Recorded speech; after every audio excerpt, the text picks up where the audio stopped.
I have visited a number of Hizmet schools, including Hizmet schools in conflict or post-conflict regions of the world. And these schools, again, have focused on education as a means of empowering young people and empowering communities for contributing to the common good.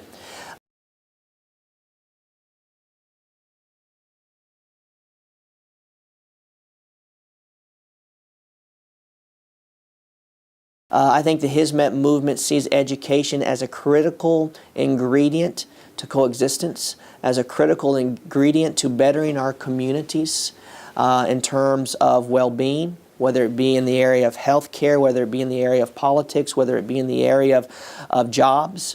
That education really is a root requirement. Quality education is a root requirement for empowering and bettering a community. And so the Hizmet movement, I think, has made it a priority to develop schools around the world, and especially in conflict zones.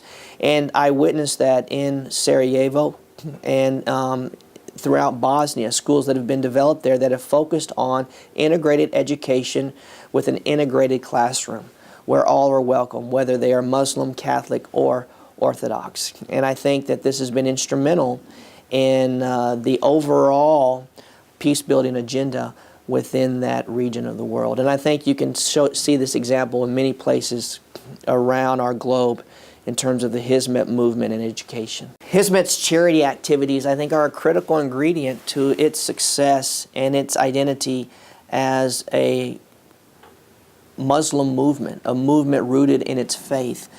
Charity is essential, I think, within the Islamic tradition, and essential for its adherents to participate through zakat, etc., different opportunities to give back to those in need, to help those who are suffering and in desperate situations.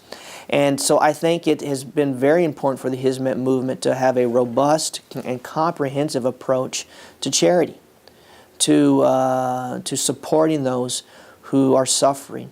And I think that really provides it a comprehensive framework as a movement, because really quality education in conflict zones, for instance, cannot occur if the community's hungry, if the community's starving, if the community does not have adequate shelter. So I think helping in these areas of basic survival, of shelter and food and health care, are critical and have to accompany quality education. That you can have wonderful schools and wonderful education in these schools, but if these areas of society are not addressed, then the efficiency and effectiveness of these schools will be severely limited. So these two things go together. To be successful in education means to be successful in charity and supporting society and its needs. To be supportive here in the long term in terms of society and its needs means to also be involved in education, empowering that society to care for itself, not only in the short term but in the long term as well. So I think its commitment to charity is critical to its success as a movement. And you know, I think a lot of the influence for the Hizmet movement comes from this idea that God loves God's creation. And to love God is to love what God created, right?